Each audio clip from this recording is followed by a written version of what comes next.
It begins with our mission and values, a culture of innovation and collaboration, achieving a global perspective beyond the classroom, turning education and theory into practice,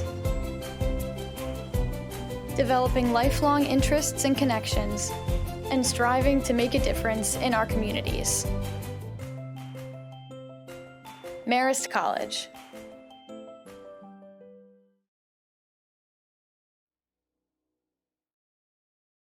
Good afternoon, everybody, and welcome to the EGFC SSBU Week 2. A whole lot of letters and even more fun. I am Sepulence, joined by Kilomiles here today to bring you 2 games. Kilomiles will carry it on after that, but I will be long and gone by then. But enough about those games. Let's focus on this one. Kilomiles, we've got, as you put it before broadcast, we've got some real bangers today. Yeah, to open up with these first 2 games, we've got some heavy hitters, all of them in playoff contention and all of them playing hot. I mean, Marist in particular, our first competitor of the day, they told me in their beginning interview that they came into this league ranked very high, and then they didn't quite live up to that, and now they're feeling like it's time to retake their throne. Meanwhile, Canisius, well, they've always been a strong team, but they've been looking on fire in this season. Yeah, absolutely. Canisius truly coming in strong this season, like you said. And Marist, a team in any esport the EGFC has to offer, that they usually do find themselves at the top, if not just in that podium placement. And I believe we've got our first characters, our first players already on lock. I believe it's Mikol Rising from Canisius, and that's going to be Relax from Marist. So I'm super excited to see what they're going to be bringing to the table. I think Mikol Rising plays Ness, but other than that, it's a bit of a toss-up for me here. Yeah, Mikol Rising is a Ness, and Relax is the Greninja player from Marist, who, well, if you remember correctly, Marist had another Greninja player in the form of Rograt. Relax is sort of picking up that legacy. Rograt, well, isn't necessarily always a starter anymore. It's been Relax who has been really coming in clutch. They've got, well, the hit-and-run play style really nailed down. They go in, they get 40%, and they slip right on out of there before you can even lay a finger on him. Yeah, absolutely. And I may be crazy, but I have a brief memory of Rograt playing Incineroar. I don't know if that's a thing that ever happened. I don't know if I pulled that out of nowhere, but I feel like I've seen that before him. But I definitely do, like you said, remember that Rograt Greninja. And I'm excited to see if, will Rograt make an appearance today? Or like you said, have they been pushed off to the wayside? And we're instead going to be rocking with Relax on a Greninja of their own. As you can see, finding that falling nair into the immediate confirm right there, and they use Ness's floatiness to try and get another up air. It's not going to connect, though. Yeah, no connections quite yet. A lot of aggression coming out straight away from the side of Relax, just getting up close and personal, trying to find this value as quickly as possible. And as I say that, in that one sentence, it seems like it's almost tied back up. A bit of a pickup there in the air. It's going to find things a bit more in favor of Relax, but it's going to be Mikol Rising with that nair already to make some great space and find some value here and there, but still down by a notable percent. Yeah, and some beautiful pressure right there in center with the down tilt confirms. That down tilt, incredible. As you see, they tried to go for the gimp with the up B, but once you're back on stage, just get him with the swift shuriken right there. Yeah, that first stock is going to be finally falling here for Mikol Rising. And you've got to say, Relax is not in a great spot, but certainly in a good enough spot, because every hit until this first stock is lost is going to be what I always call that extra credit. And it's super important to see how much you can really rack up. 16%, not enough to truly make it worth it. You want to be getting your opponent into, 40 as a minimum. Yeah, and getting that 40, that's kind of rough if you're not able to get the opener. It's just straight hits, but that get-up attack, that does 12%? I had no idea. But either way, there's your 40, and you've got them in the air as well, forcing the air dodge, but you're still not able to quite find the follow-up. Ness grounded is really tough to approach because those little, long-lasting, short-hop aerials, and they kill. Yeah, I mean, you were mid-sentence, and Mikol Rising read your mind there. The short-hop aerial is going to be that follow-up, and I've got to say 60% extra credit. Like I said, you beat the bare minimum. I think 40 is kind of your first goal, your first approach. But can Relax keep this lead? I think as we're getting into this, Mikol Rising is perhaps, as I always say, running the marathon instead of the sprint. They're really coming in a little bit slower. They're playing a little bit more calm, cool, and collected, and just going from there to find some great value. However, Ness, about as heavy as, a paperclip, and Relax is going to go ahead and show us that. So that second stock already offline for Mikol Rising. Relax is catching on hard right now. Did you see that? They forced the air dodge like they've been doing every single time, and then they were already on the ground waiting with an F smash. Great awareness right now, and it's showing that Relax is one step ahead for me in terms of mentality and stocks right now, but the back air might change things. Yeah, the back air may be able to pick up a little bit of pace, a little bit of momentum. And oh, the bat from Miko, as close can be, but just not going to find that value yet. Close only counts in horseshoes and hand grenades, but that throw certainly not going to be close. Probably every Ness's favorite kill combo, just grab into back throw off the side of stage. And Miko now farming some insane value here, Kilomiles. A game that felt so aggressively in favor of Relax is now back to anybody's game. That was so close. Relax the awareness not to air dodge into that as you get the follow-up right there. Forward air, sending them off as you're forced into an edge situation, sent off stage. Is this going to be it? Only time will tell. The pressure's on, and there it is. Oh, Relax. That is going to be a truly devastating moment there from Miko Rising. Like I said, coming insanely close to turning it around, but unfortunately that close is not going to be enough to win you the game. Yeah, that was too close for comfort at times. But I feel like, speaking of comfort, Miko Rising got a little too comfortable with that, well, up B. You could see that hard punish in the end. And that, for me, was the story of this match, Septilence. You had... we might actually get it right here.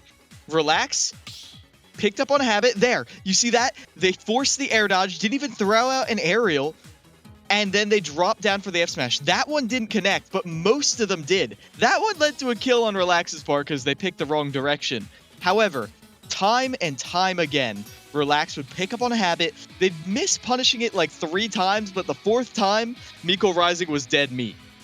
Yeah, truly. And yeah, I think you've made a great point there, honestly, Kilomiles, is that Relax really was kind of building up on these plays, finding these play styles and these, I'm not going to call them mistakes, but these continuances, I don't know what to say, but the repetition of it from Miko Rising really became an opportunity for Relax to strike, and truly some great value there as well. I don't want to say baiting that recovery, not baiting that up special, but using the time Ness was sitting still to just hop over the lightning and get up close and personal to find that elimination. Yeah, and that's yet another habit. It feels like at high percent, that is their smash attack of choice, that up B on stage. And it's a good mix-up because you can throw out that thunder and harass people with it. The issue is it never really felt like Miko Rising harassed Relax with it. Instead, they just would either throw it up into the air or they would throw it on themselves. And either way, Relax was in position to react and punish to it because it was never coming at them as a projectile. Yeah, so Kilomiles, let me ask you, let me put you on the spot just a little bit here. Is a lot of that game became Relax, like you said, finding those reads, finding that predictability. So what can be done differently here from Miko Rising to guarantee success in Game 2? Well, if your opponent's picking up on your habits, then you gotta find a way to, well, continue the rock, paper, scissors game that is neutral. If you're always air dodging out of combos and your opponent is so confident in that habit that they are not even throwing out an aerial, they're just dropping down with an F smash, then you have to have a way to punish. Instead of immediately air dodging, go for a nair out of hit stun. That's such a fast tool that Ness has that will kill you anywhere. Like, it'll at least put you off stage. Yeah, and I've truly got to wonder, kind of, why Miko Rising gave up on the Nair. I feel like we saw it so many times right at the beginning. Like, time and time again, the Nair was coming out short hop Nair to guarantee up like that roll-up attacker to get back off of the ledge, and then Miko just kind of stopped doing it. And we already can see a little bit of action coming out from the Nair here, so I hope they continue that plan and try to utilize that play style a little bit more. Already some great value to be found. Grab into up throw, so not back throw, but jump into the up special, or excuse me, the up air is going to be huge here. Oh, that was inches away from connecting, but that is not inches away. Perfect spacing right there from Relax to take that stock. Yeah, truly, I think the spacing was the name of the game there. An absolutely phenomenal opportunity for them to succeed, and that's exactly the kind of pressure we needed to see from Relax to guarantee some action here in game 2, excuse me, because if Relax wins this one, that's going to be all she wrote. This will be game 1 of the series already down and out. Relax up to 130% has not quite met that regard that I like people to find in their extra credit stocks, but a full range Greninja can definitely bring some heat to the table. Yeah, as you can see, they're just playing carefully around, It's a grounded game. They never want to go too far away, but that full hop is a great mix-up right there, letting them get the nair, but no true follow-up quite yet. Oh! Ooh, trading grab for grab right there, but it's the nair in the scramble that takes it home. Yeah, the nair are going to get things spiced up just a little bit. Miko Rising only a 75% differential, and if this nest can land even, you know, half of a combo, I think we're going to see a much closer percentile game. Picks up 10% early with what I believe was the dash attack, moves forward to find a little bit more. Relax now changing their playstyle entirely. A bold move, but one that may work out. We're already seeing, first of all, a huge utilization of that neutral B, a lot more than we've seen up to this point, but also just a huge change in spacing, getting a little bit further away, making Miko approach them instead of the opposite. And they're not just making them approach, they're making them uncomfortable. Relax is just standing still, walking until they get caught by that call out right there in the side B, but they have too much lag to really get any follow-up once they land right next to Miko Rising.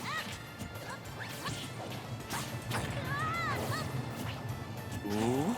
Now playing around this center stage. Look at this. Miko Rising has such great control. They get that nair to send them off stage, and they interrupt the recovery too.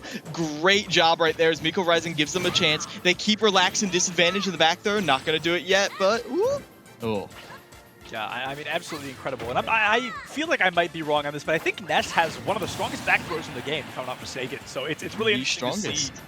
The strongest. Okay, dang it, I was going to say that, and I doubted myself. Yeah, so Ness has the strongest back throw in the game, and it's super important to remember that because it seems to be Miko's, you know, as every Ness player, favorite kill confirm. And, unfortunately, Miko is not going to make the recovery back, and I'm going to pretend that this is a DC and not an intentional. Yeah, either way, though. That was, in the end, Relax, like you said, was one step ahead. I talked about how Relax in the adapting game was ahead. I feel like Miko Rising had a really solid game plan and a strong punish game. When they got an up throw and put Relax in a juggle situation, it was a tough one for Relax to get out of there. At one point, with the grabs and off-stage play, Relax was in disadvantage for like a full minute. But Miko Rising doesn't hold that. They're very standard and slow to change in their game plan, whereas Relax, even though they had a very fast-paced attack style to start out, they immediately slowed it down. Once things started to get a little hairy, they stood still, they waited for opportunity, and they would get massive rewards off of it.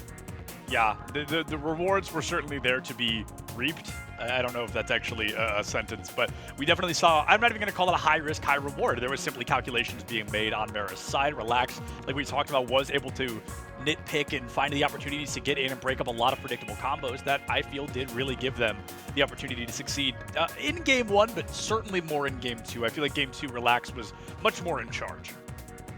100%.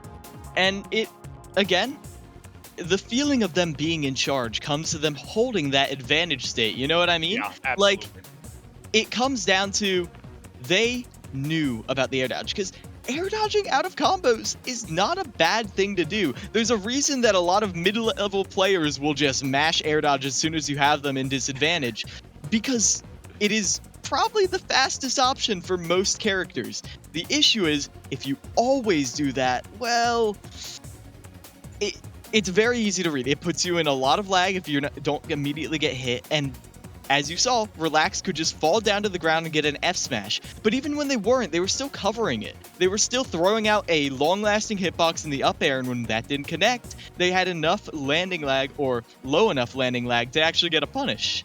Yeah, I feel the punishes may have been the name of the game a little bit with Relax. I think you touched on that already, so I won't cover it too much, but Relax really was getting the opportunity into the reads on a lot of Miko Rising's strategies to escape combos like that. Like you said, you know, the air dodges, the roll get-ups, and it seemed to be, you know, there was always one way to get out of those in Miko's brain, and I think that is probably the core moment that kind of kept Relax in the lead for so long.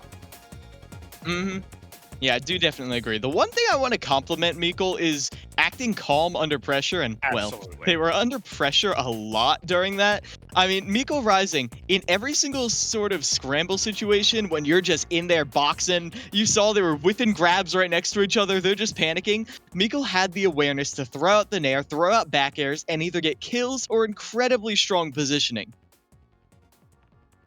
Yeah, and I'm actually really excited, Kill Miles, because I want to jump away from that series into the next one and talk about who I believe Marist is bringing to the table next.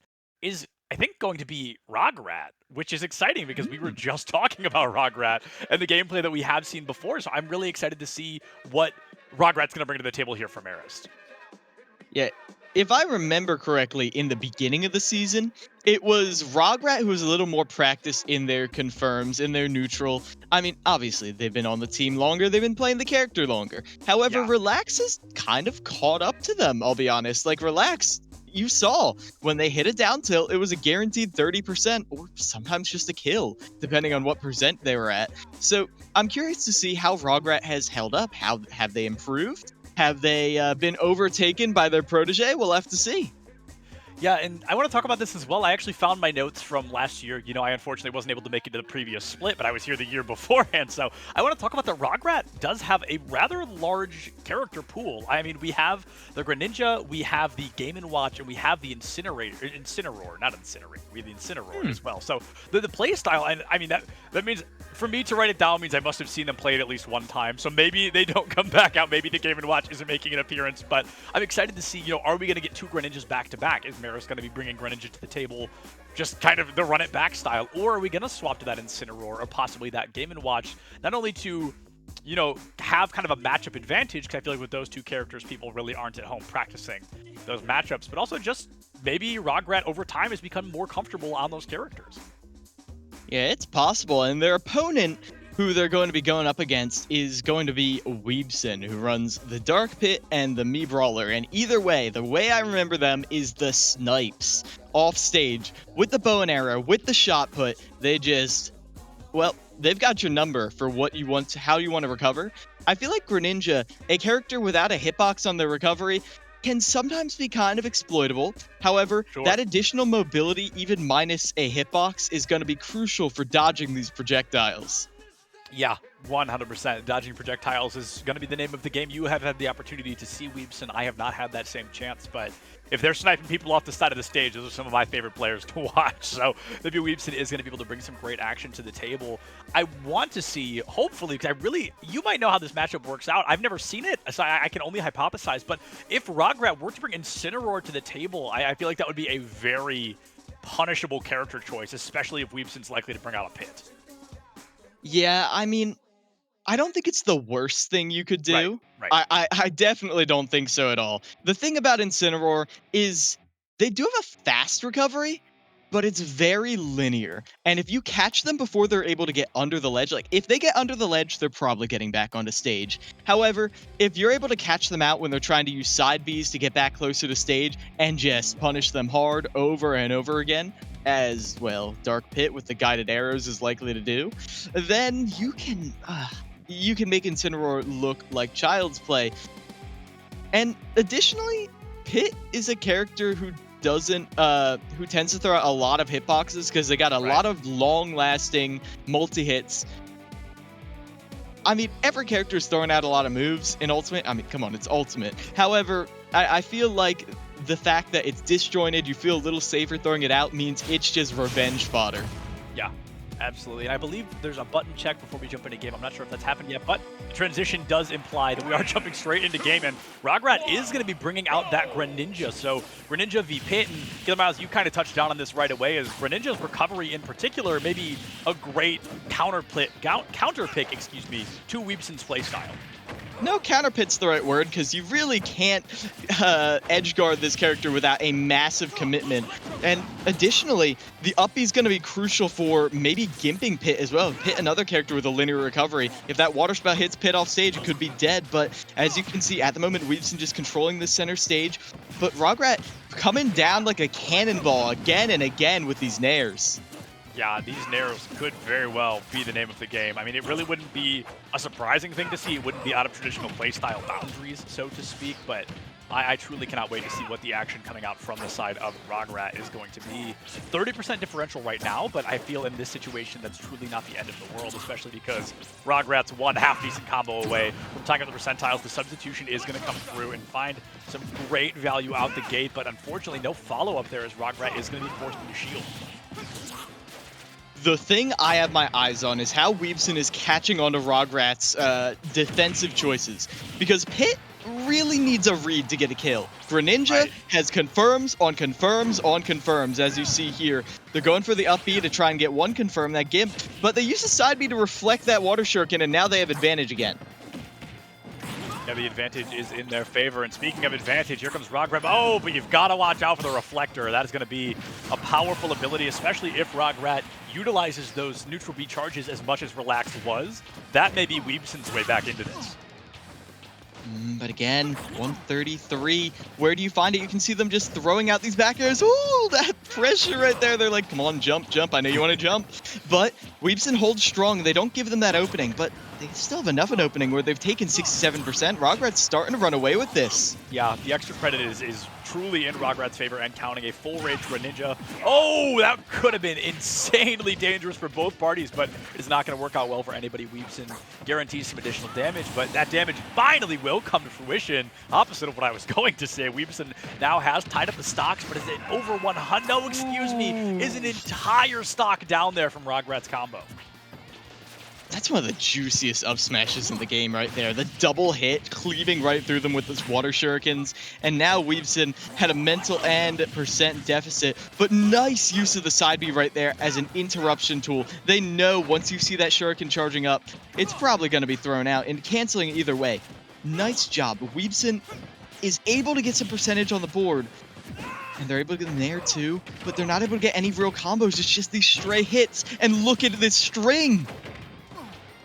Yeah, the string is truly beginning. And oh, honestly, incredible spacing there. A phenomenal read on the utilization of that Reflector again, which I do have to say was becoming a wee bit predictable as we moved into the latter half of that series. And Rograt clearly noticed that as well and ran away with it. Yeah. It feels like Rograt, even though they were not swinging as much as Relax, had much higher accuracy. So about the same like hit rate. I know you're doing a lot of FPS recently, Septilance. I'm trying to bring you in on this, but yeah, it feels like every time Rograt threw out a move, it had a very high chance of hitting, every single time. And even when they didn't, it's usually a down tilt or an air, two extremely low landing lag moves that, as you saw right there into the up smash, give an amazing follow-up. I want to pull focus to Rograt kind of versus Relax here. Two Greninjas back-to-back on the same team, but I've got to say, and perhaps you can notice this as well, their playstyles are insanely different. And hold on, I want to see what Devin's looking for. Oh, okay, so we were looking at almost a frame-perfect situation there. Had that come out any year earlier from Rograt, I don't think it would have landed. Yeah, I don't think so either, Septilance. As Weebson really was shown struggling under the pressure. I mean, they do have the Mii Brawler, which I do think does a little bit better in terms of the kill confirms. It's still pretty tough to get an opening, though. Greninja, I use the word slippery a lot. It's become a little too common in my vocab, but oh my gosh, Greninja is slippery with one of the highest jumps in the game and some amazing a crawl and amazing dash speed, and just overall really hard to punish disjointed aerials. It's, well, really tough to get your hands on this frog. Truly. And hey, frogs in real life are slippery too. I feel like it's a great word. But speaking of frogs, just kidding. We're not talking about frogs anymore. It's going to be Rograt's Incineroar. This is what I was talking about earlier. I remember this Incineroar clear as day. I mean, it is just absolutely incredible to see the action come through. I feel like Rograt's Incineroar, at least from what I can remember, is their strongest character. So I cannot wait to see what they're ready to bring to the table. Is it now? I'll tell you, Seth, I was here the entirety of last season. This never made an appearance, so I am ecstatic to see that they are the latter half of the season into semi and quarterfinals. Rograt, I think, was almost exclusively on Incineroar. So I'm actually shocked to hear that this Incineroar has not made an appearance until right now. That up smash is a nice opening right there. One of Pit's only real combo starters, and out of shield, it's a great option, but that ledge, oof, you're lucky they weren't facing the other way, otherwise you would have just been dead meat.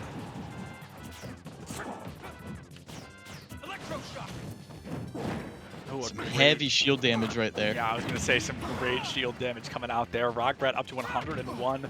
The rage starts building right around now, but none of it's coming to fruition quite yet. and Weebson almost getting played by their own game here, being thrown off stage and then never being able to pull themselves back up. Ooh, and the revenge too, 37% immediately, as that was terrifying, but both of them were respecting. Yeah, there's a world where Rograt just 0 to death Weebson, but unfortunately that is not the world we are living in.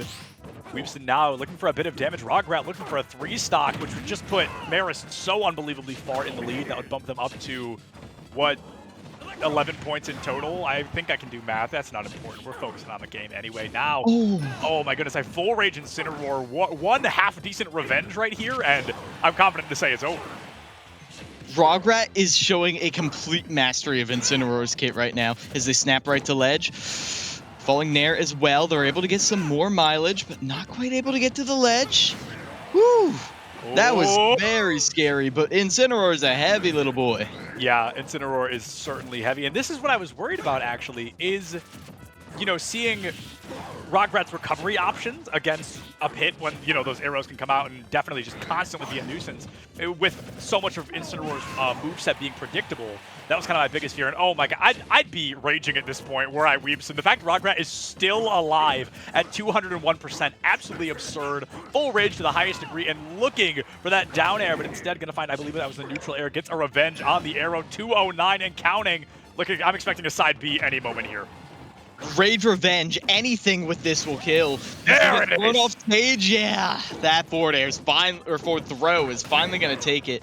But there's the revenge. You've got the tech chase right there, and you can play without fear. Any trade is going to be to your benefit.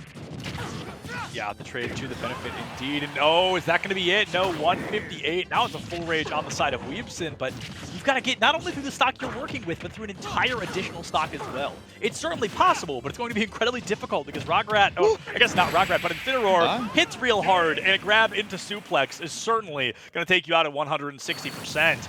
I loved a line you said earlier, Killer Miles. Rograt just showing an absolute mastery of everything Incineroar's kit has to offer. Yeah, and I really mean that in terms of the fact that they didn't always go for that. Oh, in the words of a famous man, he read that roll hard. Like, that was a precise dash forward. And, I mean, the pressure of Incineroar just standing on top of you can really get inside your head. Let's see what happened here. They get the landing. Oh, yeah, that's brutal right there, Sep.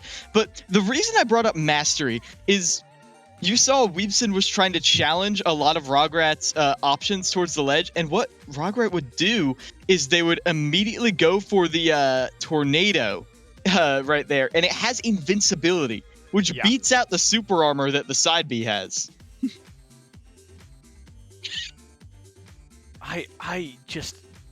I know you know this, Kill Miles. We've been working together a lot lately, and you hear me say this every time, but I love the people bringing out those less common characters. I think it's so fun. I think it's so entertaining, and when they can put on a masterclass the way Rograt just did with these lesser-played characters, it's truly just heartwarming. I love to see it. It's so much fun, and it really adds to what this game can occasionally get forced into a bit of a mundane situation. If we're just seeing Lucina's and Aegis the entire series, you know, that's going to get a little boring, but it's when those weirdos come out, when those weirdos come to light that I truly love casting this game.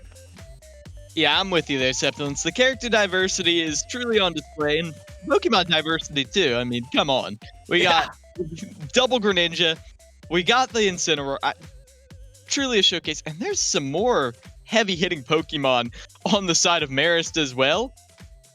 And we're going to see one of them coming out next. This is a newer player who I don't think you have seen quite yet. Stinky Cheese 782. No, that is not a real player's name. That's a real player's name. I'm a fan already. Let me tell you, they are one of the scariest threats on Marist, and I mean that unironically. They're on the Puff. They're on the Jigglypuff, who is a terrifying character to play against in tournament because they get the early kills, not just from the rest. The rest is actually falling out of the meta a little bit. No, it is the edge guard. Stinky Cheese is on point with them. They put you off stage, and then they float in a horizontal line, and they go, you need to make it past this wall. And I am going to be here with a Nair the entire time. I am so unbelievably excited to see whatever is about to happen. Not only do they have an absolutely fire name like Stinky Cheese, but they're also bringing out a Jigglypuff. I'm over the moon, Kilomiles. I truly cannot wait. And I'm curious, is Marist going for a theme here? Are the other players going to be bringing out, you know, some Pokemon of their own? I wouldn't rule it out, but I don't think it's that that much of a theme. But hey, hold on. Let me go through. Coldface is a very prominent player. Runs the PT as well, and Absol is more of a sub, runs the PT. It's possible we could see a full Pokemon. We could see double PT to close us out, and that could be your wish fulfilled. But Oh my goodness. Canisius looking to bring things back. They're putting in Sky, who is a formidable Sephiroth, if I remember correctly. Though they also have some other tricks up their sleeve. They got the Zelda as well. Neither of those are especially favorable matchups for Jigglypuff. I mean, Jigglypuff, even though people are riding the high tier train, Base Mage is elevating the character. Well, especially online, it is still terrifying to play this character because one mistake, especially against Sephiroth, is your death. You're just gone. Yeah, absolutely. And I'm thinking the silver lining, at least in terms of Sephiroth, could be, I feel he's got some pretty strong shield break. And with Jigglypuff, of course, the only character in the game, if her shield is broken, that is an instant stock. There's no recovery or anything. She is sent up into the stratosphere. So maybe Sky brings out a Sephiroth with the hope of shield breaking. I feel like playing this game with intent of shield breaking is a hard thing to do, but maybe that's their response here for this Jigglypuff. Yeah, I'm excited to see it too. It's been a long holiday break, and I remember the buffs were just really coming to fruition the last time we saw Stinky Cheese in action, so I'm curious to see how things are going to go from them now. As you can see, they're playing a very grounded style around these fast-forward forward airs, but it's hard to get in. They're both just chasing after each other with nairs. I guess that's one way to do it. This might be a button check. I don't know Yeah. if it is or isn't, but like we're getting confirmation right now this is a button check or not, but maybe they're just playing a really passive play style. Maybe they're just playing calm, cool, and collected. I don't know, but I love it. The only way I can love Stinky Cheese before they were rocking the Pokemon center hat, you know, the healing hat, but it looks like we have gotten confirmation this is a button check, which we did not know, but you know, as is the way of live production, we will know for next time. Wow, Stinky Cheese for freeze time. That was a button check, really jumping in, but I'm excited because that does give us confirmation. It looks like that Sephiroth may be important. That Sephiroth may be, you know, what is being brought to the table by Sky here. Yeah, the Sephiroth has a lot of tools to just stuff Jigglypuff out. If you're playing in the short hop range, forward tilt.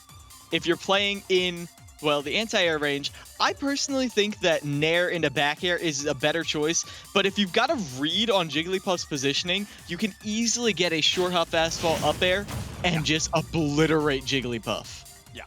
So I full disclosure, very honest, this is a safe zone. I've never played Sephiroth, but I know he has that ability where he sends the orbs around you, and then over a period of time they'll collapse onto you. And I feel like that may be Sky's kind of primary opener, especially if we are playing for shield break. I think that would be a great way to constantly just pressure down Stinky Cheese. The Shadow Flare is a great poking tool, but you need to be able to be on stage to really get a lot of use of it, and you can see it's so tough. The Shadow Flare are not a very committal option, and still Stinky Cheese finds ways to punish it, as that's a nice dash attack to punish the neutral tech. Barely able to get back onto stage. That could have been scary. Going off stage against Sephiroth, though, even above the ledge is brutal because he can reverse that up B and obliterate your stock. Yeah, it is quite literally a 6-foot sword, right? So it is a very easy thing to obliterate stocks with, especially off to the side of the stage in either way. But Sky, I've got to say, I really feel like they are struggling to find any openings to engage. It feels like Stinky Cheese is so unbelievably large and in charge right now. Ooh! You see that little movement right there? They got the, I'll explain that after game, but they got these chain landings on lock, and now they're able to get control of center stage as well, getting a nice little shield right there. They'll be caught by the counter in the end, but still, they're able to completely box out Sky every time. They're not killing, but if you're able to keep them in disadvantage, it doesn't really matter. At this point, though, you might be in hard read kill percent for Sephiroth, and that's scary. Yeah. And something we haven't even had the chance to talk about yet is this matchup. This game, Game 3 right now, is so unbelievably pivotal for Canisius, because if Marist wins this, there is no situation in which Canisius can come back, I believe, unless both their remaining players, you know, double 3-stock or 6-stock across the board. So it would be a very tall ask, especially against a team as calm, cool, and collected, a team as impressive as Marist so often is. And Stinky Cheese, I was about to say, they just look so fast in the air. Yeah. And they're a little too fast as they run right into that flame, and now... Yeah, playing around these short hops is benefiting them a little bit, but they're not crouching as much anymore, and Sky is caught on. And even if they were crouching, it's the downward angled forward tilts that's really poking at Stinky Cheese. That must be why they're not crouching as much anymore. Yeah, perhaps they're trying to adapt as quickly as they can, but with a character like Jigglypuff, and I've never played her, so I'm kind of hypothesizing, but it feels there's truly only so many play styles you can bring to the table. She's a very, I'm not going to say predictable moveset, but combos really seem to kind of show their face no matter which play style you prefer, so maybe Stinky Cheese is getting, you know, marathoned here. Maybe Sky is going to be playing a little bit more of a long game, and that may give them the opportunity to succeed, but with Stinky Cheese's clear understanding of this character, I mean, I truly feel this game has more than enough time to end up in either player's favor. Yeah, at this point, it's not truly in Stinky Cheese's favor. The thing that makes it look like that, though, to me personally, is the fact that Stinky Cheese is the one on stage the majority of the time. Yeah. Sky finds themselves hanging off that ledge time and time again, Seth. Yeah, perhaps that's what it is at the end of the day. Like you said, it's just the fact that Stinky Cheese has had their feet on the ground just a little bit longer, but holy cow, a triple down air combo to rack up a lot of damage, and that is going to be a stock. Chooses, baits the rest, but did not want to commit far enough because they remembered how important those stocks are in the point system, but that is still going to be an incredibly impressive game from both players, but Stinky Cheese is going to walk away with 2 stocks remaining. Oof. And yeah, the jump just obliterated right there. In those clutch situations, I mean, Sephiroth is used to people not challenging their recovery. It takes a lot of confidence. But if you know they jump a little too early every single time, and you know they're not going to instant up B, and you follow Sephiroth off stage, then they're just dead. If they don't get wing down there, there's not a lot they can do to come back from that. Yeah, not a lot to come back from that. Not a lot to come back from that at all. If that sentence made any sense whatsoever, I truly don't know. But I am excited to see, I gotta stop saying that, what Sky is going to do here. You mentioned Sephiroth, and I think you said another character name, right? You said they have somebody else in their back pocket? Zelda, right? Is that what you said? Yeah, but that, in general, wait, yeah. I would stick to this Sephiroth. I think the Sephiroth with the control of the ground game is the name of the game. But speaking of the ground game, just because I happen to know a lot about this character, I want to shout out that Stinky Cheese is I don't want to say quite a master, but definitely a studier of something called chain landings, which is a universal technique in Ultimate, but it's dictated by aerial momentum, so not a lot of characters get any use of it. Jigglypuff with the highest aerial acceleration in the game, though, definitely does, and it lets you really smooth out your movement. It makes every single jump, every single turnaround look so fluid, and it enables you to chain together those down airs like you saw. If you're able to do it frame perfectly, you just down air into down air into down air, chain landing back and forth to use the momentum from it to continue the combo. That's how they were able to get 3 in a row right there, and it's nice to see that in display, and it makes it so hard to get a hard read on where this character is going to be, because when they can instantly transfer their aerial momentum to their next jump, it's so hard to find where to place your sword. Yeah, and in this series, this game, perhaps more than any other, because momentum in Ultimate as a whole is so unbelievably important, but when there's a character like Jigglypuff that can so fluidly move from action to action to action and really give you so few openings to engage, perhaps that's where Stinky Cheese has really found themselves in the lead here. Like you said, this Sephiroth in particular is struggling to find these openings. We saw that, I think the best example was the first 45 seconds of the game, where Sky had found maybe 12% out of this Jigglypuff, but in the process taken nearly 90. And that truly is kind of the showing of, if this Jigglypuff gets started, she's really not going to stop. You're going to have to find these moments to engage. Yeah, and I feel like the engagement is the name of the game. I think the Shadow Flare is probably the tool that we saw the least utilized. Because if you're able to land it, it gives you a way off ledge. It gives you a period of time where they're going to be occupied with something else. You can get back into neutral, and you can try and put this character into the disadvantaged state she struggles so much in. I feel like it was really just the movement that was the name of the game. So if you're able to mix up the movement, they were using a lot of grounded Shadow Flare, and you're able to short hop around with it and really, preserve your momentum as you're shooting out that little line. So if you're able to do that, you're able to mix up where you're landing with Shadow Flare, actually connect some onto Stinky Cheese, then you might get a lot more safety as you're trying to, get back on the stage. Yeah, and I'm curious, the stage chosen is perhaps not one I would have chosen, but maybe there is something kind of coming to the table here, if it is what I believe it is. Yeah, so small battlefield being chosen by Canisius here. And I feel personally, you are certainly much more of an expert in this game than I am, but I feel personally the close quarters combat is going to benefit Jigglypuff more than Sephiroth. I feel like they both get a lot of mileage off of the platforms. I know a lot more about Puff's setups than Sephiroth's, but either way, I think the ability to cover the entire platform with just one aerial for Sephiroth is crucial, but a lot of tech chase situations just straight up lead to death for Jigglypuff. Absolutely, yeah. That is a very good point, actually. So let's see if Daku Sky can take advantage of covering these areas with aerials as efficiently as he can. And already, this is much more fair game than game 1 was, because by the time Daku Sky had hit 90%, Stinky Cheese was, I think, like 12, 15. So there was a notable difference last time, where this time it's only a 4% differential. As I say that, it jumps to 13, but the pressure is on nonetheless. And with Jigglypuff weighing less than a paperclip, it's going to be quite easy to get rid of her anything past this 95%. I keep having Caster's curses on the tip of my tongue, Seth.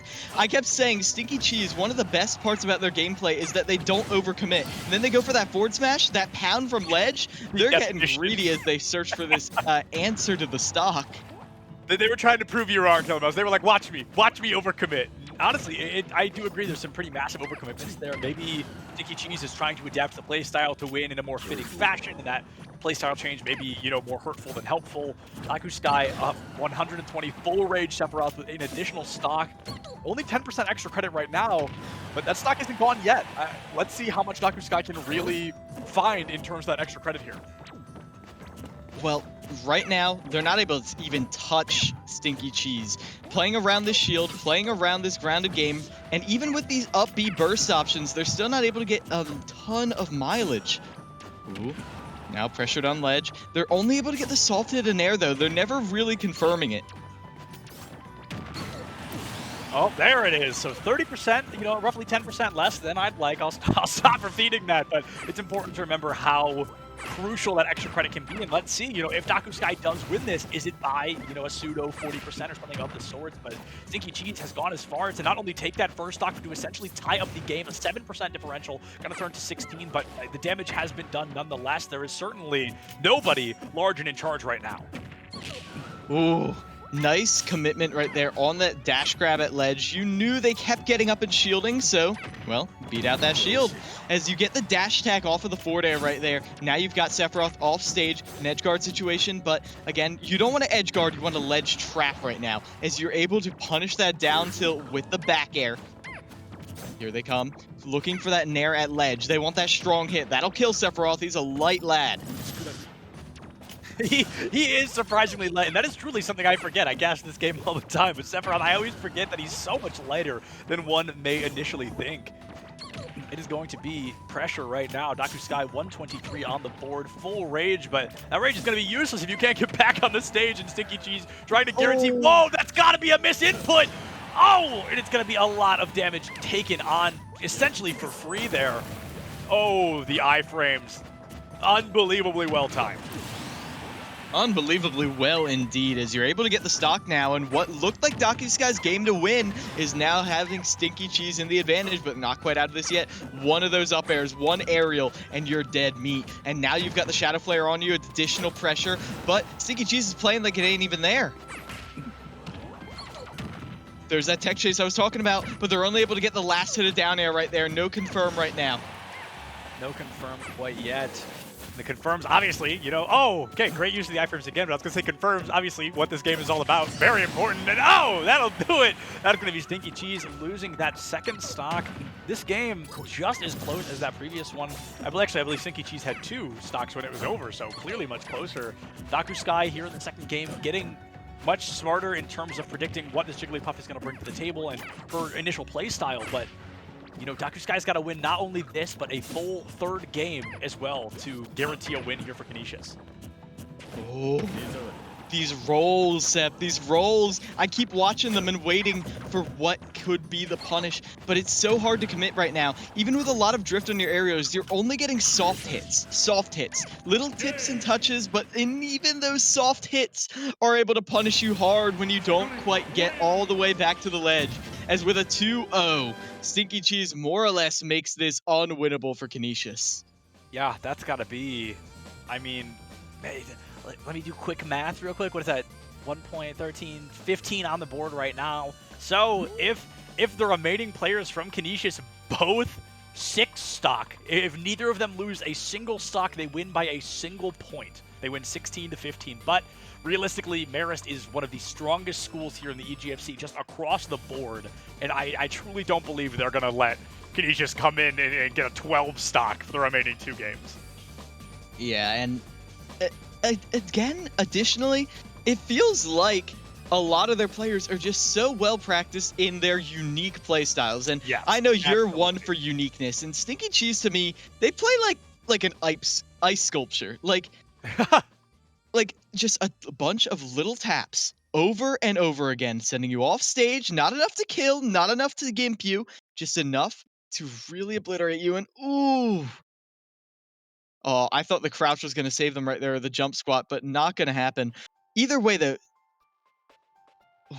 counter at ledge, I'm shocked that didn't let them get back on. I think they had the one wing, they made about an extra jump, but either way, some really nice punishes. I cannot think of the player's name right now off the top of my head. I don't know why. It might be, oh, it's Canoe. I recall it's Canoe. But Stinky Cheese, only one of, to my knowledge, 2 Jigglypuff players in the EGFC. The other one being Canoe from Mississippi State. So it's a unique one. It's one we don't see very often, and I think that's super interesting. I am excited. I hope Marist plays 2 more Pokemon-related characters. I just think that would be super goofy. I feel like that would be fun, but of course, you know, I don't know who's coming up next, and I don't know if they play anything Pokemon-related. Yeah, it's hard to know for sure, Sep. We do know some of the players, but before we get into breaking down a matchup we haven't seen yet, I really do think we need to touch a little bit more on that Sephiroth, because I did like a lot of aspects of it. Yes. I like their use of the up air callouts and the up smash callouts. They're very heavy options, but Jigglypuff doesn't have the speed to get anything more than a soft hit aerial. Now, don't get me wrong, Jigglypuff's soft hit aerials can lead into a lot, especially at earlier percents. If you're able to get a soft hit nair and fast fall it, you can get a grab, and a grab can get you a forward throw. A forward throw can get you an edge guard can get you a stock. It's a flowchart. It is a flowchart in the purest sense of the word. And like you said, Jigglypuff is, in some people's eyes, a very restrictive character, and she was for a very long time. A limited skill set. You're not going to be able to really show your personality through them. However, again, this is me harping my knowledge, with a lot of recent innovations in Jigglypuff's meta, in the use of chain landings, in the use of down air in particular, there are so many different ways you can express yourself, and I feel like these really delicate touches, again and again and again, winning neutral in safe ways, that is Stinky Cheese's calling card. Yeah, 100%. And calling cards seem to be the name of the game, I guess. Like you said, the limited play style, it comes into making your own appearance, working with what little you have in characters like Jigglypuff. Another one that comes to mind straight away is, of course, Piranha Plant, which we don't see often, but that's just kind of who I think of when I think of limited play styles. And coming up next, a little fun fact for you, Killer Miles. Nothing to do with characters, but to do with map choice instead. Out of the 7 maps we've seen today, I'm including this upcoming stage. So out of the 7 stages we've seen today, 4 of them, including this upcoming one, have been Final Destination. We've been seeing it a lot today. Huh. Honestly, I wonder what the meaning behind that is. I mean, the reason people like to go to Final Destination is it exaggerates all the strengths and weaknesses of characters, because there's no defensive options. There's no recovery mix-ups. you will go onto ledge. When you get comboed, you will either stay in the air, you will go into the blast zone, or you will land somehow. Those are the only options available to you. And that means strong punish games obliterate on this stage, weak recoveries get obliterated, but it's not so much as a nerf as a buff to everyone, and the buff affects everyone differently. So I'm curious to see how the buff will result here as, ooh, I'm actually very interested in this, as the Game & Watch against the Samus. Yes, A-Fly, a well-known Game & Watch player from Canisius, a player after my own heart. Truly, I am a fan of Game & Watch, and I'm Green. I've personally never seen Green before, but they've got a little bit of a running, in my opinion, just because Samus was the first character I ever played in the Smash series, and I played her in Melee, actually. Back, like, oh my goodness, right now, I'm not sure if Green's going to get to play her at all, because A-Fly is not letting him touch the ground. A-Fly is soaking up every single little bit of explosion damage here, and they're reflecting everything that doesn't explode too. They're making it almost impossible for Green to hit them with a projectile, as it's a 4-to-1 ratio in terms of percent right now. Yeah, conditioning a Samus to not use projectiles is pretty much conditioning a Samus to not play the game. And A-Fly, a player, at least in my opinion, notorious for these bucket kills. Incredibly common to see it happening from A-Fly, and I would not be even the slightest bit surprised to see it happen again. There's going to be a roll-up into that down smash from A-Fly that takes Green's first stock. Only 50% taken by A-Fly there in that first half. And the landing back air too puts them right back on ledge, and they go for the hammer at ledge. Oh, that's got to be a stinger right now as they get that bucket kill you were talking about. Oh, not quite. Samus still off stage, though. Hard charactered edge guard, though. They're going to make it back to center. Yeah, perhaps about 5%, 10% more that probably would have killed, but unfortunately just, I'm not even going to call that unfortunate. You've guaranteed yourself over an entire stock in the lead. Maybe it doesn't get a kill, but it is still keeping you large and in charge. Oh, whoa! I did not think Samus would win that trade. Very interesting. But yeah, gets rid of that forward air coming out from Game & Watch. And Game & Watch just looking to get rid of Samus. Get rid of them. She's trying so hard to landing with these nairs. But against a small character, it's tough to hit Game & Watch with any of your killing moves besides fully charged charge shot. And you don't want to go for that either. That's a full bucket. Recovery out of shield, or the up special out of shield. I can't say I'm particularly fond of that choice, but yeah, I guess it worked out well. You did survive, but I guess not for much longer. Oh my goodness, A-Fly finding that second stock.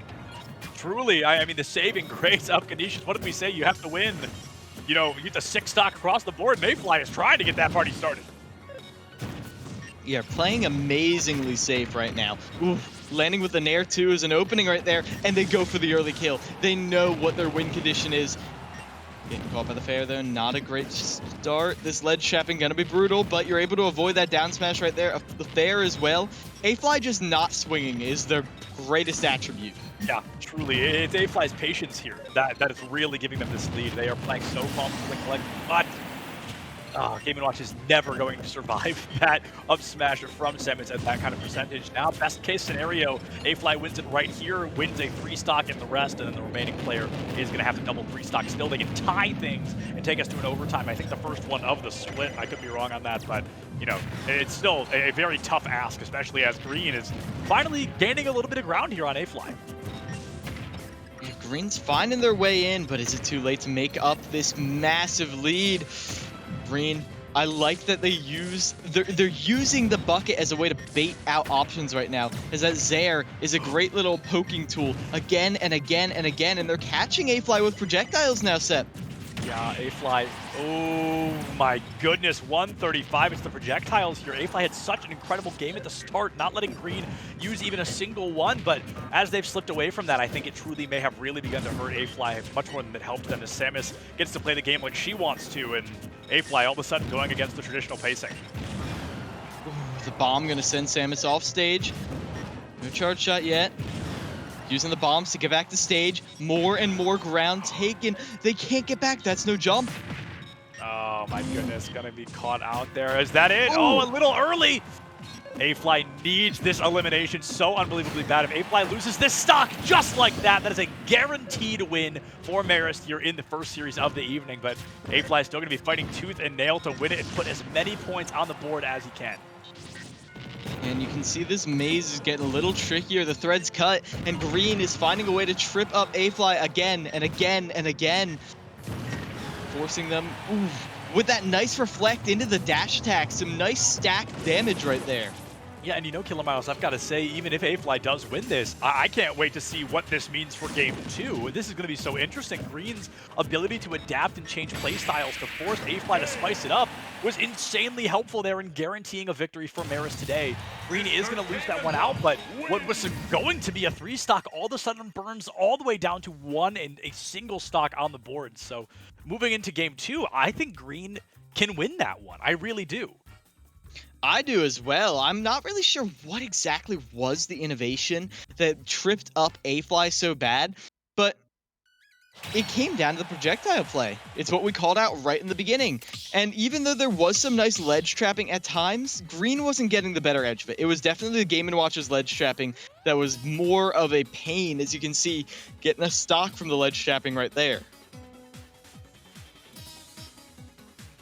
Excuse me, and ledge trapping is, a bit of a game with, a bit of the name of the game, rather, with Samus. That's usually where she can get a lot of value and opportunity to find stocks. As we see Green going for and finding right there, it was when they were able to force A-Fly out into the blast zone, out into existences, that they really began to succeed.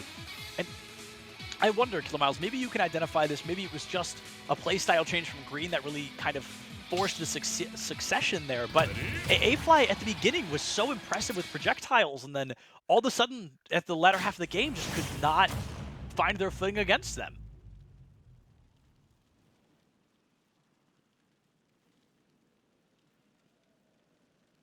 Three, two, Did we lose Killer Miles? go! It's the Zair. The Zair is the main innovation. Whoopsie daisy. But we'll have to see if the Zair is the poking tool that lets them get through. Yeah, absolutely. The Zair is definitely going to be the name of the game. And right now, Green's game is called Don't Get Hit by A-Fly, already up to 52%. And that's not going to be that much, as Samus can fuel that same amount on the Game & Watch with a couple of mediocre hits. The bucket, though, got to call it out, already completely full. That is got some devastating stories to be told through it, and let's see if A-Fly can find the opportunity to use it early and maybe go for an early stock just like that. That was guaranteed right there, Seb. Oh, and they get the Reflect too as a nice little opener, 10% on the board. This is a lot more aggression than we were seeing last time. I feel like A-Fly knows that the longer the game goes on, the better chance Green has to win. So, instead, they're just trying to end them quickly. Guillotine. Oh my goodness, trying to find that opportunity to end them quickly indeed. A-Fly looking for that additional extra credit damage, 56%. Oh my goodness, jumps to 73, and I thought they were going to be able to find the stock. Goes for the hammer, and I wish A-Fly would cut the hammer play. I think it worked once, and that's kind of a one-and-done play style, at least off of ledge, not mid-stage like that. I think that was fine, but I think maybe finding a different coverage option may benefit A-Fly a bit more than these hammers have been able to. It's possible, especially as Green has been jumping quite a lot, but the fact that the hammer has such low ending lag means if you time it right, you can pretty much guarantee you'll get your shield out in time. Yeah. Oh, get that punish right there, and it's so brutal.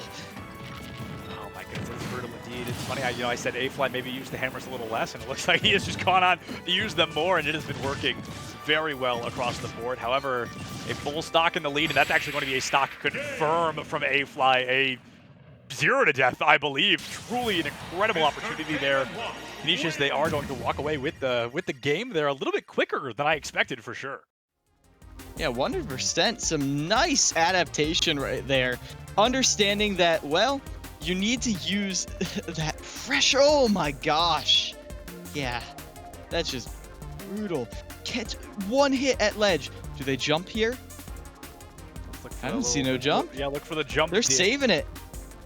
They're like, okay, I can get back to stage, and they probably jump right here, but it doesn't matter because, no, there was no jump. That was a put your controller down combo. Just let it happen. Oh wait, hold on. Maybe we're being shown the jump.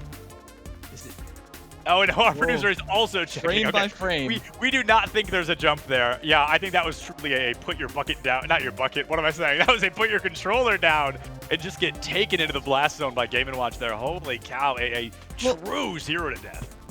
Yeah, I mean, I feel like it is a good habit to not immediately use your jump out of disadvantage, but there comes a time and a place where sometimes the best of habits need to be broken is... Speaking of broken, I think that would have broken Shield if they hadn't dropped it right there, so that might have just been a true setup right there. Yeah, They had to parry. That was the only way out. There's few other words for that. That was just disgusting from A-Fly. Truly an incredible combo there. I'm not sure, like you said, I don't know if it was a true combo. I don't know if that was a true put your controller down, but it seems like Green certainly did that. There's so little that can be done there, and I think Green unfortunately knew that. A-Fly giving Canisius their first win of the day, 5 points on the board, and unfortunately, even with the 8 additional points that Flapjack, the final player, can bring in, that is only a 15-13 series. So, you know, that's a best case scenario. So Marist does still win this, but toward the end of the season, as we get further and further into this, every single point matters.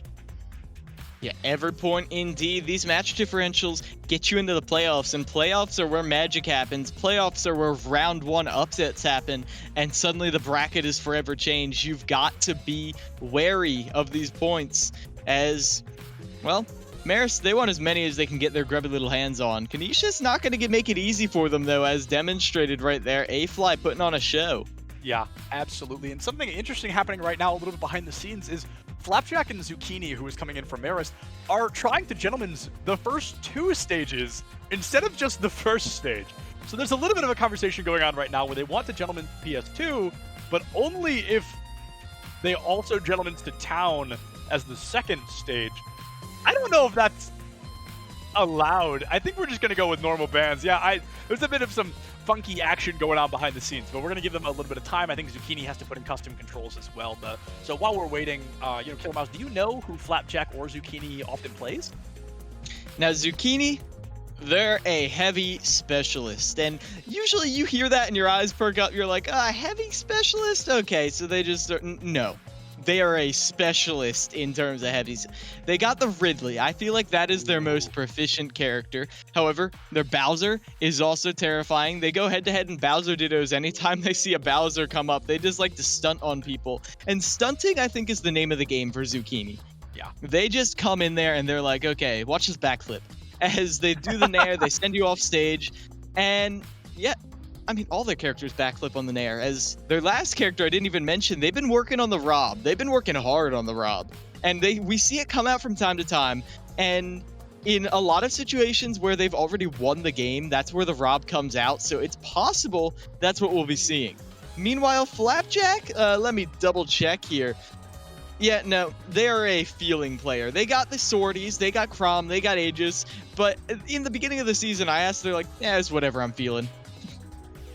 Yeah, and I hope Zucchini plays heavies. I would like that, but I hope Zucchini does not play Bowser. You and I talked about this during the broadcast. For those who don't know, I am from Ohio. I recently found out Ohio's most played character is Bowser. I already didn't like Bowser, but that just made it so much worse for me. So I would hope if I would hope if Zucchini didn't bring out Bowser, that would be super awesome. I'd love to see Ridley. I'm not sure I've ever cast a Ridley before, so I think that would be super cool, but who knows? There's quite a few heavies in the game. Rob in particular is, often considered one of the best characters in the entire game. I mean, he's one that we often see at the top of brackets, at the top of rosters, and I wouldn't be surprised to see these teams, or excuse me, not these teams, these players, Flapjack, bring a Rob out. No, oh my goodness, I lost that whole thought. I'm so sorry. I wouldn't be surprised if Zucchini brought Rob out. That's what I'm trying to say. Yeah, and I don't blame them for using these situations like these to work on the Rob. The thing about Rob that I think is really devastating is Rob loses a lot of matchups. Rob's punish game is so strong that they can just obliterate people before they do the things that make Rob lose the matchups. It's terrifying. Every percent is kill percent on this character, and you've got to keep your eye out for it. However, characters that can zone them out are Swordies. I feel like Chrom is a little more vulnerable to getting hit by one gyro off stage and being dead, but yeah. Aegis, I feel like with their ability to snap to ledge, especially as Pyra, might be able to last a little longer. Yeah, absolutely. And those gyros, like you said, against pretty much every traditional sword fighter in the game, a huge interruption off stage can often gimp and guarantee stocks much earlier than expected. So maybe we see that Rob v sword fighter matchup, and if we do, I think we're seeing a majority of the game then happen off stage, if that's the series we end up closing out with here in game 1. But Flapjack, I remember the name. Like, I know I've seen this player play before, but I can't, for some reason, place whatever character they're often going to be bringing out. I feel like they had, like, one that I saw all the time, and for whatever reason, I cannot think of it. Okay, I don't Yeah, the remember Crom? but I don't know. I mean, Crom... I've been converted to the camp where Crom would be probably like top 5 if they didn't have the recovery that they did. Crom's ground game, their neutral game, their air-to-air game, it's all, I mean, top tier. The only thing that's really brutal is the fact that once they get touched off stage, their recovery hurts. Now, Bowser doesn't have the biggest of disjoints, but they can still find ways to punish that character.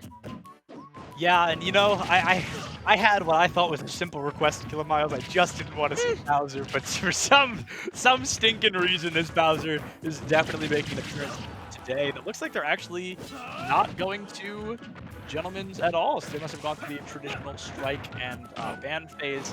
We've got a just clean Crom v Bowser Zucchini, like you said, large and in charge, a showmaster if I have ever seen one. Already has Flapjack up over 100. And Bowser's not going to struggle to kill. Any of those B buttons will eventually do it, especially with the Gimps. Is the down air? Woo! That's a nice call out on that big jump right there. And the side B, yeah, at the ledge, that's going to do it. One of those guaranteed situations. Nobody is surviving that 140, 150 something side B off on side there. Just a guaranteed death. And we wait to see another one. Oh my goodness. Even when they're not at a high percent, that move is just so good to guarantee. What is it, 25, 30%? It looked like it maybe turned around though as Zucchini took Flapjack off to the side of stage. Flapjack took that and ran with it, throwing Zucchini away and throwing out the key as well. Yes, now you can see Zucchini trying to meet Flapjack in the air-to-air, but then when they land, the faster falling speed, oh! So long. Farewell. That is going to be Zucchini going down quick. Probably 0 to death, I think. And if not, a pretty darn too close one. Flapjack truly getting, stunted on in the first stock. And then all of a sudden, finding a great opportunity to put Zucchini down in game 1. The recovery in. A great space maker. Can they follow up on it? Zucchini out into the blast zone once again. Goes for the down air, not able to land it. And the recovery does pull it back. Now we are back to that mid-stage game. Yeah, it feels like Flapjack going for a lot, or Zucchini going for a lot of these reads to get the kills, and I mean, it's not a terrible way to be playing, especially when this character, the reads hit like a truck. But even then, you still need to find a way to kill. You need to find a way to get them on a platform with that side B, and it's not going to be easy. Yeah, speaking of not going to be easy, up 100% on this final stock, and Flapjack actually failing to recover there is going to be pretty huge. I was going to say, well, Flapjack is not going to lead. This is going to be rough, but instead it looks like they're both down to 1 stock, and it's actually a JV2. So losing that stock, it did not matter in the slightest. Flapjack walking away with that game 1. Training paid off. Yeah, there's going to be some points going Canisius' way, but oh man, the cleaves. It's the jab that is really the name of the game for me, Seth. Again and again and again. Just little scoops until you call out the jump back towards ledge because Bowser's got to do it. It's so hard to vary your recovery on this character. With the forward air, it's so disjointed, you don't have anything to worry about. Yeah, truly nothing to worry about indeed. And I think it's not truly until today I realized how predictable a lot of recoveries in this game are. I mean, it's truly amazing how many of them are simply just moving in an insanely predictable line. Yeah, these two characters in particular, it all depends on whether you have the disjoints to really challenge them. A lot of characters don't, but when you do, and you've got an idea of where they're going to be, oh boy. The issue is you can get reversaled so easily for going off stage. I didn't even see that footstool right there. Beautiful stuff from Zucchini. I don't think I caught the footstool either, to be honest. So we're going to be seeing that make an appearance. We've got bans coming in from the players as we speak, and it looks like, yeah, the glide down to guarantee the footstool. Honestly, a dangerous move from Zucchini, but one that I think did work out well at the end of the day. I did tell you, Zucchini's a showman. Yeah. They are always putting on a dazzling performance. And even though they ended up losing that, they still, oh, man, it's nice to see. It's nice to see someone so committed to, well, overcommitting. The commitment to overcommitting, absolutely. And I've got to say it, while the stage has been confirmed, this is exciting. First time we've seen Lilat today. That is going to be the stage we're going to next. And the only thing I ever knew about this stage was the bug where some characters weren't able to grab a ledge, but they fixed that a long time ago, so I really don't know that much about this stage, but I do know that we are going to be seeing a Ridley make an appearance from Zucchini here. I truly cannot wait to see what's going to happen. Yeah, these low percents, you got to watch out for that down tilt, that little scoop, but another huge body, and this one will die way earlier than Bowser as you get the up airs to just scoop up this reptile. Oof. Now with the Nair as well, it's just you're getting zoned out every time you try and go in.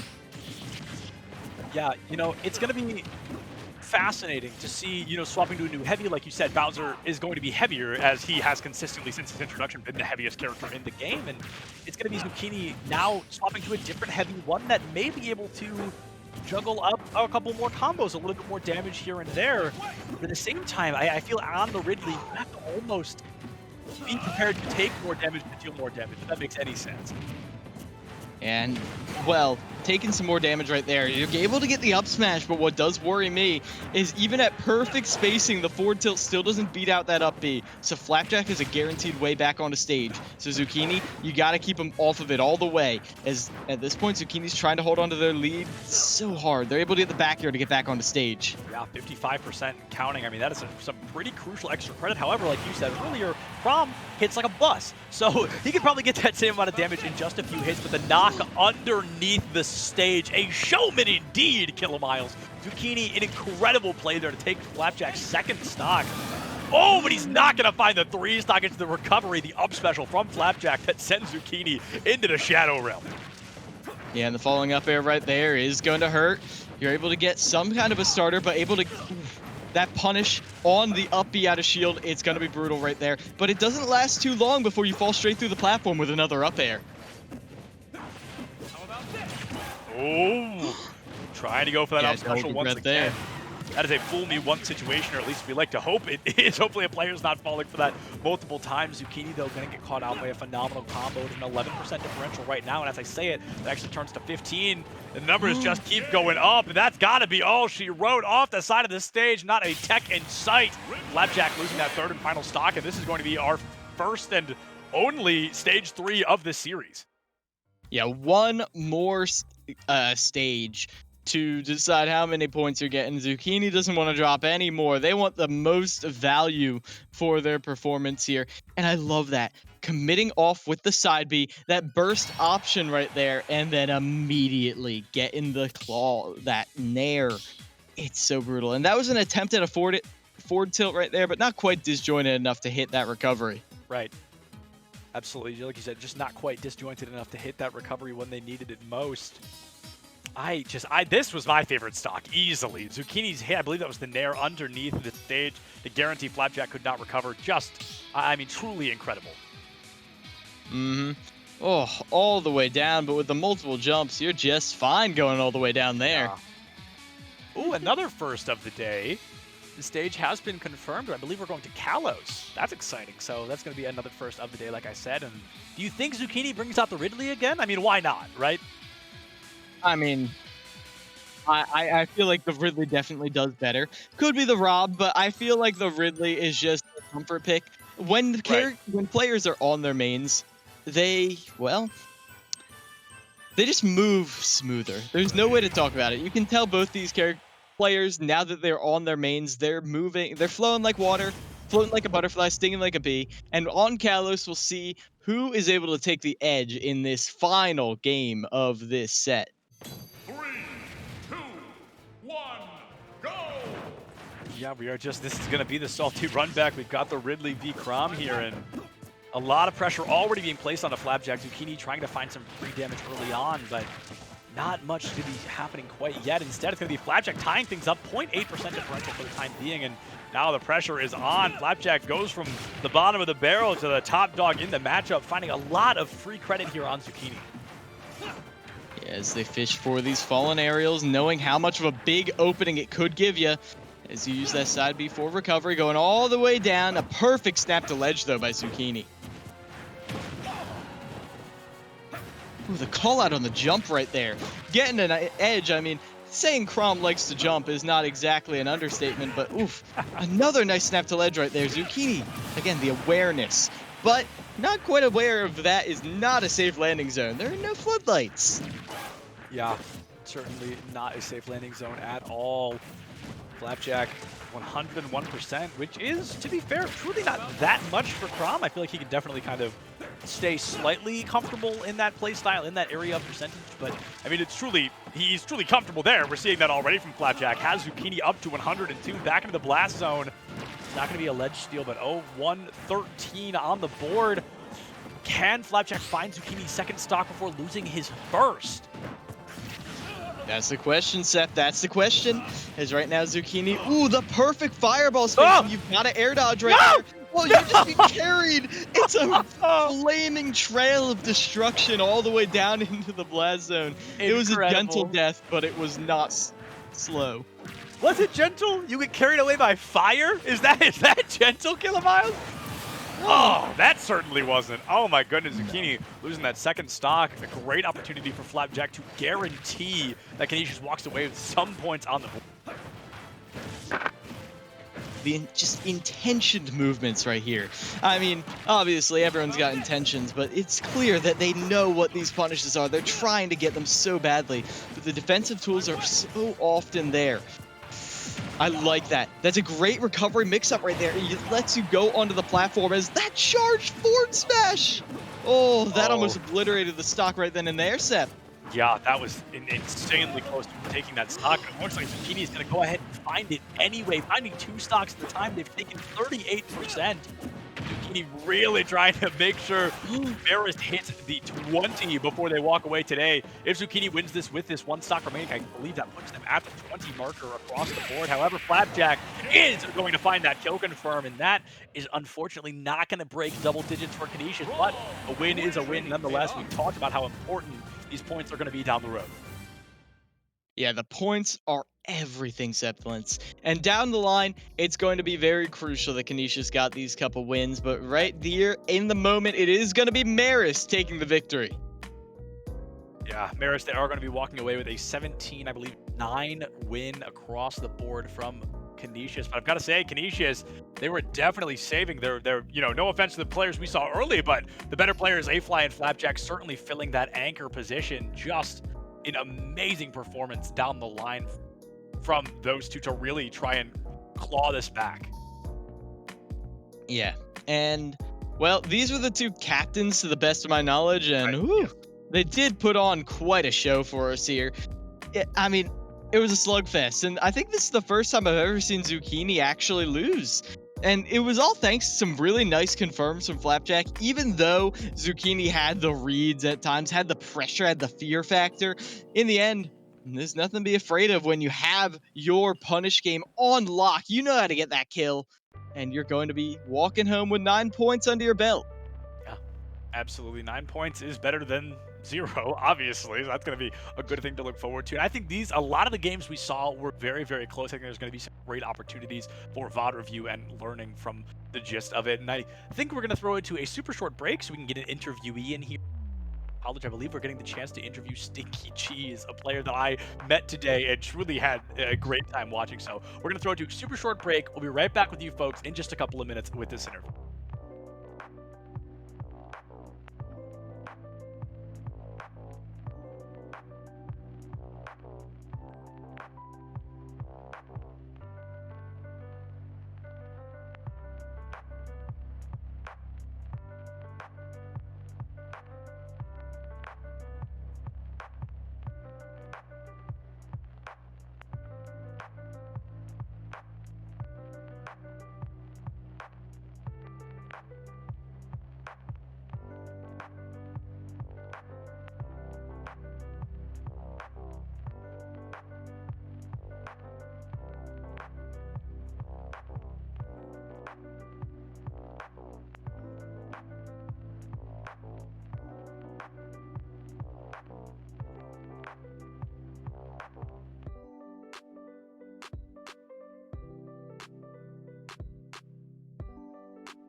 What is going on, everybody, and welcome back. Thank you so much for waiting during that break. Well, we pulled not one, but two interviewees in here. I'm still Septilence. That is still Killamine. No, that is still Killamiles. And we are joined by the Pokemon powerhouse players, Relax and Stinky Cheese 782. So, hello to the both of you.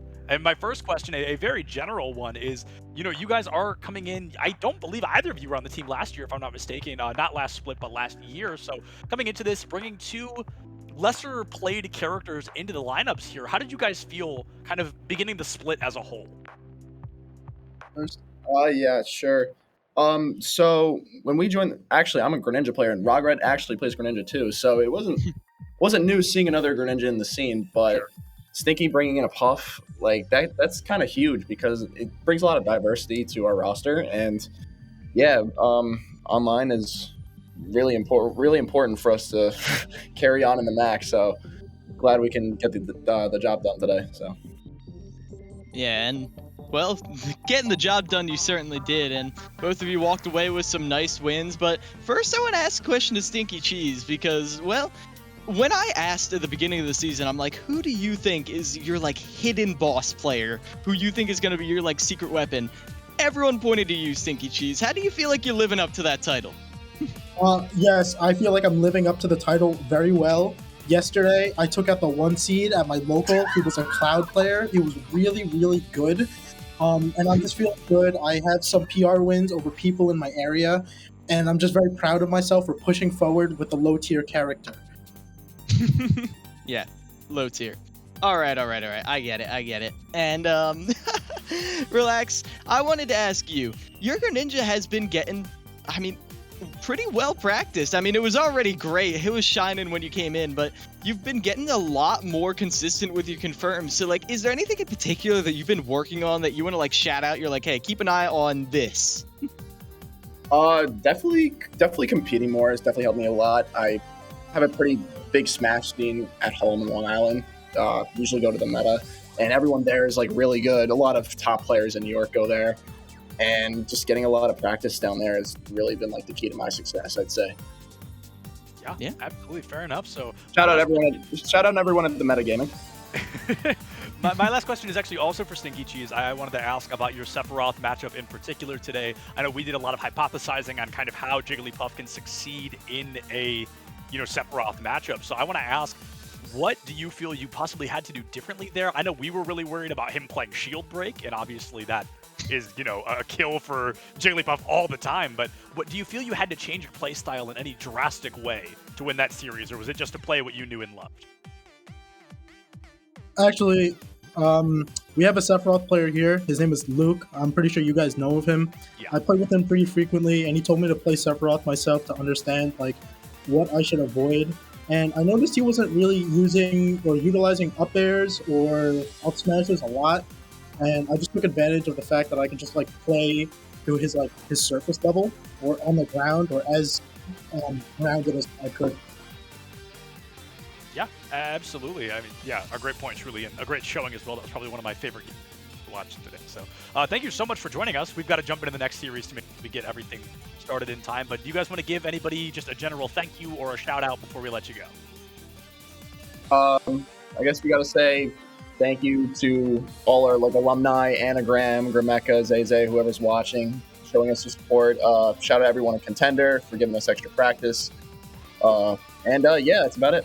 Awesome. Well, thank you so much. It was a great chunk from you guys, and we cannot wait to see what you do next.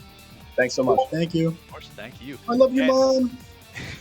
And with that, folks, we are going to throw it to a super short break. Coming up next, we have, I believe it is Mississippi State University going against William and Mary. So that is almost destined to be a phenomenal matchup. We're going to throw it to a short break. Everybody use this time, get up, get water, use the restroom, do whatever, but come right back here for some more Super Smash Bros. Ultimate in just a bit. We'll see you soon.